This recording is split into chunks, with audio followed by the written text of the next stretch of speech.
Did you finish moving? With his typical condescending tone, my husband asked me that.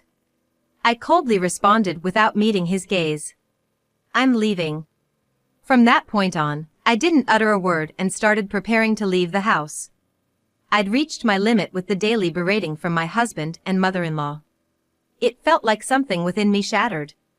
Deep down, I just knew I couldn't deal with my husband or mother-in-law anymore. The moment my husband told me to leave, I oddly felt calm. Since then, I've prioritized myself and ignored both my husband and mother-in-law. The day after I truly left, I received several frantic calls from my mother-in-law. Hello? Who's this? My feigned ignorance left my mother-in-law dumbfounded. From that point on, the nefarious actions of my husband and mother-in-law were exposed, and their lives spiraled into chaos. My name is Catherine. I work part-time at a nearby deli. I married Bob when I was 25 and gave birth to our son, Charlie, at 28. Now, as we celebrate our 25th wedding anniversary, we're both 50. Just recently, Charlie graduated from college and began his life as a working adult. It felt like a weight had been lifted off my shoulders. These 25 years weren't just full of joy, there were hardships and memories from the past that occasionally haunted me. Looking back, I don't think Bob and I were ever that great of a couple. We never thought about divorce, but we did have our fair share of big arguments stemming from little things. We'd clash and then not talk for a while. But once Charlie was born, those moments became less frequent. Bob had always wanted a boy, so Charlie was like a dream come true. However, I personally felt that I didn't want any more children and decided to focus on raising Charlie properly. For Bob, having one male heir seemed to be enough, so there was no issue there. Of course, my relationship with Charlie wasn't always smooth. He went through his rebellious phase like most kids and we had disagreements about his future. But Charlie was always straightforward. He was clear about what he wanted and what he needed to do, and he never hesitated to share his opinions with us. I felt that Charlie should do whatever he wanted, but Bob seemed to have a different idea. Listen up, a man's worth is in his education. I'll never approve if you just finish high school. And if you go to college, it better be a top one, or I ain't paying. With that, Bob tried to force Charlie onto a path he laid out. But Charlie wasn't one to stay quiet. In the end, he clashed with Bob and chose a college with the program he wanted. Despite these issues, Charlie successfully graduated and that's something to be thankful for. We're both still 50 and looking forward to our second life. Lately, we hadn't been fighting much, and I thought maybe we could have a peaceful time in our later years. But those faint hopes were soon shattered. A visit from my mother-in-law dramatically changed my life. One day, after work, I returned home and strangely found a pair of women's shoes at the entrance. Wondering if we had a visitor, I headed to the living room to find my mother-in-law there. When she realized I was home, she let out an exaggerated sigh. Then Bob, with a lazy tone, said, "Mom wants to live with us. She says she's lonely living alone. She's already given up her apartment, so it seems like the only option is for her to stay with us." Apparently, after the recent passing of my father-in-law, she felt lonely and decided to rely on her son, Bob. While I understood her feelings, I wasn't thrilled about the sudden decision to move in. To be honest, I've always had difficulty dealing with my mother-in-law. Until now, it was just Bob, Charlie, and me living together, but there was a time when we briefly lived with my in-laws. It was right after we got married. Back then, my mother-in-law was adamantly against Bob, her son, moving out after our marriage. She said it'd be best if we all lived together, and she pushed the issue rather aggressively. Although I hesitated, I agreed to live with them, but it quickly became unbearable. She was way too intrusive. Every day she'd make comments, asking when we'd have kids or criticizing my cooking. Maybe that's why I ended up having fertility issues. Bob realized the situation wasn't good and, with my father-in-law's help, persuaded her to let us move out. But it seemed like she held a grudge against me ever since. After that, we'd visit their place during the holidays, but we generally avoided them the rest of the year. Just when I thought we had regained our peace, the idea of living together again honestly seemed unthinkable. As I was trying to process everything, Bob sighed and said, "Don't be so obvious with your feelings, it's rude to Mom. Anyway, I figured you'd object, so it seemed like a waste of time discussing it.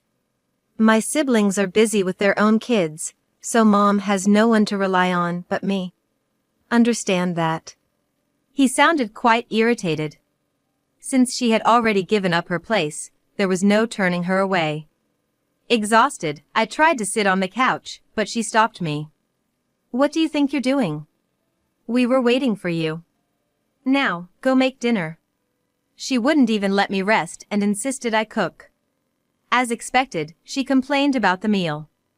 Thinking this would be my life day in and day out gave me a headache. Later on, Bob and my mother-in-law said they had something to discuss. Apparently, they wanted to do some renovations. The house, being quite old, did need some repairs here and there. We had taken care of those minor issues, but what she particularly didn't like were the plumbing areas.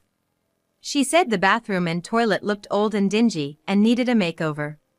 However, she had no intention of using the kitchen, so she said it was fine the way it was. Our mortgage was set up to finish when we turned 60, so we still have about 10 years left on it. Even so, I wasn't keen on the idea of renovating, but something happened a few days later. Unbelievably, while I was at work, she took it upon herself to get an estimate and even signed a contract with a contractor. To make matters worse, Bob withdrew a large chunk from our retirement savings without my knowledge, costing us thousands of dollars. When I confronted Bob, he lost his temper. "This house is in my name, I can do whatever I want. Why's someone like you, with a measly part-time job, always butting in?" I was speechless. He didn't seem to understand the sacrifices I made, giving up my career for our family. Holding back tears was tough. It's been about 6 months since we started living with my self-centered mother-in-law. At first, she seemed to have moved in because of loneliness, but as time went on, I started suspecting other motives. She seemed worried about her own care in her old age and finances. Turns out, she almost had no inheritance from my late father-in-law and had no savings of her own. She never took out any life insurance, and even then, her hobby was playing slot machines, which just baffled me. Currently, she's unemployed and receives a pension. I knew my father-in-law had been contributing to a pension for years, and she should be getting a decent amount from that, but she always claimed to be broke. The reason? Every time she receives her pension, she blows it all on slot machines the same day. So she always tried to make me pay for everything she needed. We're not exactly wealthy, and because of her, we've been forced to cut back on a lot of our expenses. And yet, she'd constantly make lavish requests without contributing a dime. She'd often say she wanted to eat out or wanted expensive cosmetics to stay looking young. Since Bob didn't like spending money on anything other than himself, my mother-in-law would always come to me asking for cash. Initially, I'd help her out, buying her essentials and occasionally giving her some money. But it added up over time. When I realized how much I'd given her, I put my foot down and refused to give her any more. That seemed to have caused her a lot of stress. She continued with her gambling habit and had insatiable desires, so she plotted to get money out of me. To my shock, she began sneakily stealing small amounts from my wallet, hoping I wouldn't notice. One day, I realized some cash was missing, and the next day, even more was gone. I confronted her since she was the obvious suspect, but she played dumb. From that day on, her harassment escalated. Apparently, she'd been bad-mouthing me to Bob, painting me as the villain. After hearing from his mother, my husband started looking at me with a disdainful glare. It was as if he was looking at something disgusting, and he said, "How can you accuse Mom without any proof? This is like reverse bullying of the mother-in-law. I never thought you'd be this twisted." From that day on, both Bob and his mother started treating me not as a family member, but more like a maid. Bob wouldn't even call me by my name anymore. One time, while I was having an argument with Bob, his mother interrupted and said, "You live off my son's salary and you're just a part-timer. You think you can talk back? This is karma. You better reflect on yourself. All I had done was mention the messy way he left his suit around, but they harped on it like I'd committed a major crime. Their harassment escalated day by day, slowly chipping away at my mental well-being. I reached my breaking point, and one morning, right after my mother-in-law left for her daily walk, I mustered up the courage to tell Bob. I couldn't live with his mother anymore. I never expected it would trigger him so badly. His face turned beet red, and he shouted louder than I'd ever heard before. "She's my mother. And you treat her like this? There are plenty of women who could replace you. Get out of this house and never show your face to me again." Shocked, I felt something inside me shatter. Be it my rationality or my patience. My instincts screamed at me that I couldn't deal with Bob or his mother anymore. With a calm voice, I acknowledged his words, quickly got ready, and left for work. Since then, I prioritized myself, ignoring both Bob and his mother. About a week after our fight, Bob, still looking down on me, asked, "Have you moved out yet?" His mother had asked the same, but I didn't make eye contact with either of them and simply responded, "I'm leaving." I didn't utter another word after that, grabbed my things, and left the house we had lived in for years. The very next day, as expected, my mother-in-law bombarded me with incessant calls. She called so often, it felt borderline insane. But it was too bothersome to pick up, so I ignored her. But when she kept on, to the point where I couldn't even look at my phone, I blocked her. Then, a call came from Bob's phone. I thought about ignoring it, but figured I'd have to face the issue eventually. When I answered, it wasn't Bob, but his mother. "Why are you ignoring me? I've been calling so much, and you're just so rude." Trying to suppress my laughter, I responded, "Sorry, who's this?" "This number belongs to my husband, Bob, but some strange woman's calling. I better hang up." I did hang up, emphasizing my point. The phone rang again, and this time, it was Bob on the other end. "You think you can mess with me?" Right off the bat, he was shouting at me. Infuriated, I fired back. "Seems like you're the one doing the messing." I could hear Bob catch his breath at my yelling. I'm usually calm and not one to get angry, so my sudden outburst must have caught him off guard. Intimidated by my fury, Bob sounded flustered. I had a hunch about what he and his mother were getting at. Probably something like, "We didn't really mean for you to leave. Come back. It's gonna be tough without you around, especially as a free housekeeper." From his mother's perspective, she'd be at a loss without her money tree, me. But I'd reached my breaking point living with his mother. The stress and humiliation were too much, and I was set on leaving. Bob's words were just the straw that broke the camel's back. "I have no intention of ever returning to that house. I just can't see myself living with you or your mother any longer. So, let's get a divorce," I declared. After that, I could hear Bob and his mother arguing in the background. Their muffled conversation seemed to revolve around topics like, "There's no way she can really leave with her part-time income," and "Divorcing at our age is embarrassing." There was no more point in talking to them, it'd just be a waste of time. As Charlie always said, time is money. "Let's discuss the terms of the divorce. Until we finalize it, I won't be seeing you. I'm gonna get a lawyer, so be prepared on your end," I firmly stated. As I was about to hang up, Bob pleaded in a desperate tone. "Wait, Catherine. Please." Wondering what he wanted now, I listened. "I was wrong, I'm sorry. I can't handle things without you. Please come back." After offering a half-hearted apology, he made that ridiculous request. It was clear he'd just revert to his condescending ways if I returned. It was plain as day. "I'm not your personal maid. If you need housework done, hire a maid online. If you can spend thousands of dollars on renovations, hiring someone should be a breeze," I retorted. Infuriated, Bob shouted at me to cut the crap. He had a bad habit of raising his voice, thinking that would intimidate others. But over the phone, I wasn't fazed and stood my ground. I decided to reveal everything his mother had been doing behind his back.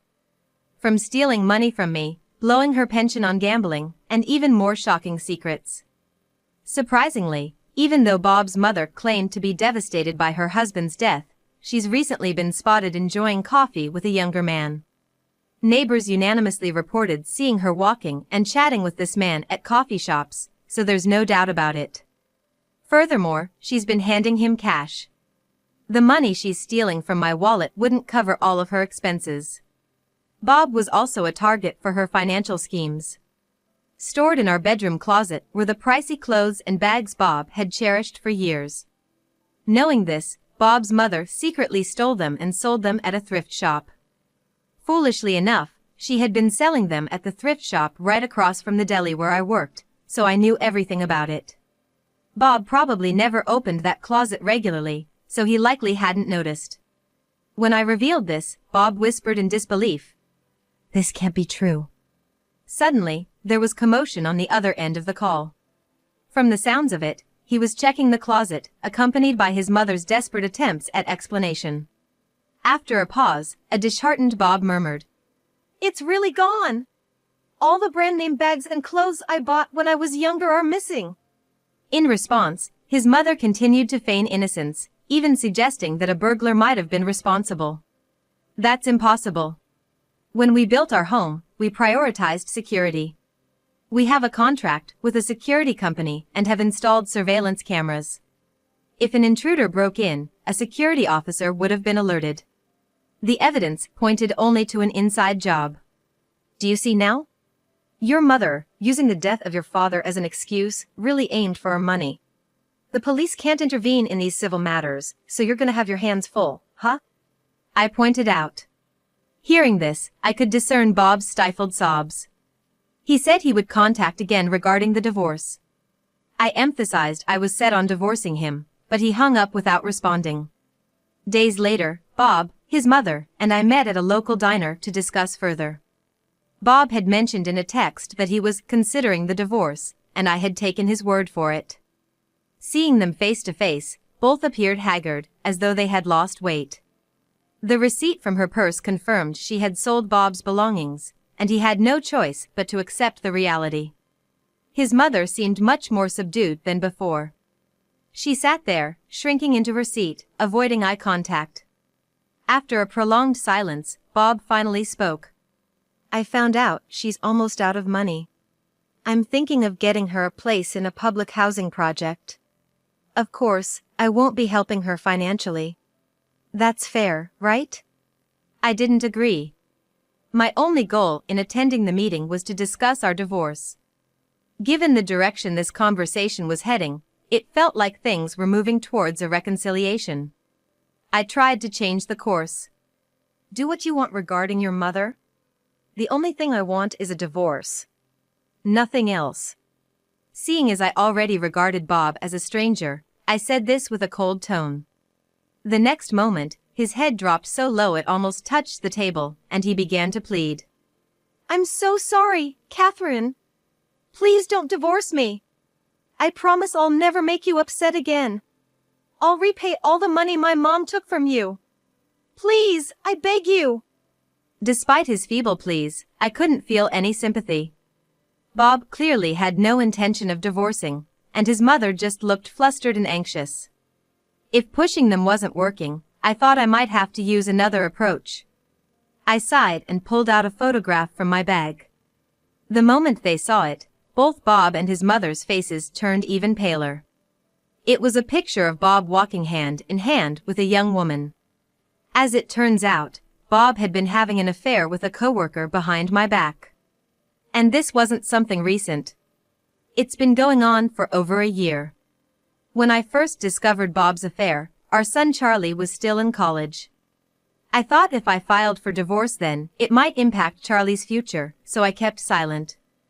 The other woman was in her late 20s and single, so as long as I kept quiet, it likely wouldn't escalate into a bigger issue. I assumed it was just a fling for Bob since he's much older. I thought that since Charlie would soon be independent, I could overlook the affair. Fortunately, Bob never touched our savings, and I felt dealing with a divorce over an affair now would be too much hassle. However, after the recent stress from my mother-in-law and how Bob treated me, I hit my breaking point. If he didn't agree to the divorce now, I was prepared to play this trump card. It was my last resort and I never thought I'd actually have to use it. For 25 years, I've shared my life with you and never thought of divorce. But seeing the situation now, can't you tell? I've reached my limit. Now that it's come to this, I'll hold you accountable for the affair too. Upon hearing this, Bob began to shake uncontrollably. As I had anticipated, he begged me not to divorce since it was just a fling. His mother also tried to intervene, saying it would shock Charlie. But it was futile. Because I had already told Charlie everything. Bob was stunned to realize that Charlie knew about the situation. At that moment, Charlie, who I had called earlier, joined us. Sitting beside me, he gave Bob and his mother a stern look. After a heavy sigh, he directed a disdainful gaze at Bob. "Dad, you've really disappointed me. When I heard about the affair, I was shocked, but what Grandma did was even worse." Hearing that, Bob's mother looked like she was on the verge of tears. Even if she didn't like me, hearing such words from her grandson, Charlie, must have been quite a shock. But Bob, in his pitiful state, became defensive. "Hey, this doesn't concern you. After all I've done for you, what's with that attitude? You're getting too big for your britches." In such a manner, using his position as a father, he started to scold Charlie. But Charlie, looking perplexed for a moment and then reflecting, replied, "Dad, you never really cared about family, right? Work was always your first love. Mom took care of everything at home, even paid for my high school and college. I always thought you were just someone who lived with us." Bob was left aghast, not expecting such words from his own son. His mother was equally shocked, especially learning that I was the one who financed Charlie's education. It was high time for Bob to realize his irresponsibility. The truth is, ever since he was young, Bob had a terrible habit of wasting money. Much like his mother, who spent lavishly on slot machines and outings with younger men. Like mother, like son, I guess. Even before we were married, I was concerned about this and had been saving for Charlie's education, sacrificing my own desires. While K-12 education is manageable, college in particular can be costly. The reason we didn't have more kids was partly because of this financial strain. Thankfully, Bob took care of the mortgage and utilities. But I managed all the other expenses, including groceries, entertainment, and Charlie's activities. Since Bob never pitched in. With my part-time job earnings and the $300,000 inheritance I received from my parents, I managed to adjust and never faced any economic hardships. I take pride in the fact that I never made Charlie sacrifice anything. At this point, Bob interrupted my narrative. "But I did make the payments, didn't I? Making it sound like I had no involvement is wrong." His mother chimed in agreement. It was clear that they were both self-centered, but I continued to state my case. To start with, I also contributed to our living expenses, and I was the one who managed the funds for Charlie's education. So, you have nothing to brag about. Also, you never gave Charlie even a single cent as a gift or allowance, right? Your husband discreetly gave me money, which I saved for Charlie. They were both left speechless. Charlie then added his voice to support me. "In the end, Dad, you only saw me as your heir and nothing else, right? Mom was the only one who supported me during my college years. And Grandma, sorry to say, but I hardly remember you." Hearing this, his grandmother was in tears, begging Charlie not to be so harsh. But Charlie was just telling the truth. My parents adored Charlie until their last breath, often spending time together. But he hardly had any interactions with his paternal grandparents, so it's no surprise he doesn't remember much. At least he acknowledged and appreciated the monetary gifts he received from his grandfather. This seemed to be the final blow, and the two were completely downcast. I turned to Bob and said, "Had enough? This is the reality. I want a divorce, and Charlie is on my side." I promptly stood up, paid for my coffee, and left the cafe. Charlie followed, giving a wry smile. Bob sat motionless, pale-faced, while his mother looked devastated. Afterward, I divorced Bob. His affair was exposed at his workplace, leading to his demotion and transfer. Although the woman played the victim at her company. However, her act didn't last long, and the truth of her initiating the affair surfaced, leading to her voluntary resignation. Post-divorce, Bob continued to live in that house with his mother. With no one to manage household chores, their home was in complete disarray. Furthermore, due to education fees, Bob's spending habits, and reckless home renovations, their savings were meager. Bob was devastated to learn this. Now unemployed and addicted to gambling, burdened with a house loan and an estranged family, Bob was living a tough life. Rumors were he was going to sell the house and move to an apartment soon. Karma, I thought, and couldn't help but chuckle. I rented an apartment near the house where Charlie and his fiancée lived as my new home. Charlie and his fiancée expressed their wish for me to move close by. She had lost her parents at a young age, so she felt she had no one to rely on. Learning from how my mother-in-law was, I decided to be a good mother-in-law, not too interfering but always there to lend a helping hand when needed. When grandchildren come along, life will surely become more lively. I was looking forward to such a peaceful second chapter in my life.